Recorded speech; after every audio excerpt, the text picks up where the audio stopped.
Taarifa iliyotufikia muda huu kutoka Mafinga, watu 7 wamefariki dunia na wengine 15 kujeruhiwa katika ajali baada ya gari la kubeba wagonjwa ambulance kugongana na toyo katika eneo la Luganga lililopo katika halmashauri ya mji wa Mafinga, wilaya ya Mufindi, mkoani Iringa. Akizungumza baada ya kutembelea majeruhi wa ajali hiyo leo Jumamosi Aprili 19, 2025, mkuu wa wilaya ya Mufindi Dr. Rinda Salekwa amethibitisha kutokea kwa ajali hiyo. Hata hivyo, amesema taarifa zinaonyesha kuwa watu hao walikuwa wanakwenda shambani kufanya kazi ndipo gari hilo likagongana na toyo, hali ambayo imepelekea watu hao kupoteza maisha na wengine kujeruhiwa.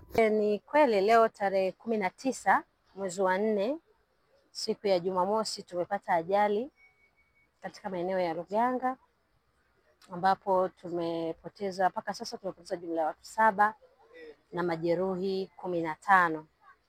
Na taarifa zinaonyesha kwamba watu hawa walikuwa wanakwenda shambani ndipo wakagongana ambulance pamoja na guta ambayo ilikuwa imewabeba na hao watu kupoteza maisha na kupata majeruhi hao.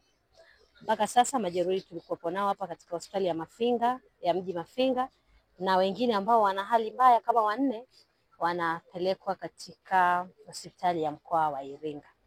Nichukue fursa hii kwanza kuwapa pole wale wote ambao wamepoteza ndugu zao katika ajali hii, lakini wale pia ambao wamepata ndugu zao wameumia, na tumewaomba wa madaktari, na bahati nzuri tuna madaktari wazuri, tuna imani wako mikono salama na watarejea katika afya zao kwa wale majeruhi, na tunaendelea kuwaombea kwa Mwenyezi Mungu. Tuna imani Mwenyezi Mungu atawaponya wale ambao wamepata majeraha.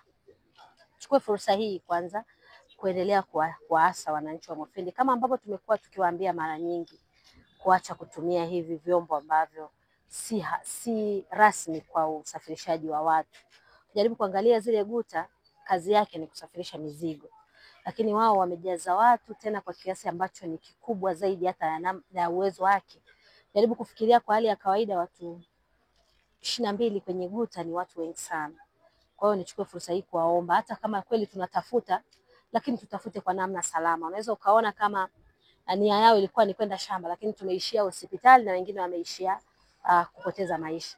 Kwa hiyo niwaombe, hata tunapotafuta, mara nyingi nimekuwa nikiwaasa wananchi kwamba hata tunapotafuta basi tutafute tukiangalia usalama wetu, kwa sababu usalama wetu ni kitu cha msingi kuliko hata hizo fedha ambazo tunazitafuta. Kwa hiyo niendelee kuwaomba wananchi tuhakikishe tunasaidiana na hilo, lakini pia tuwasikilize hata jeshi la polisi wanavyotusimamisha na kutuambia tushuke au tubadilishe vyombo vya usafiri, basi tuwe wasikivu, tufanye hivyo, maana wanafanya hivyo kwa usalama. Jaribu kuangalia leo hao walikaribia saa 12 kasoro, ilikuwa ni usiku bado.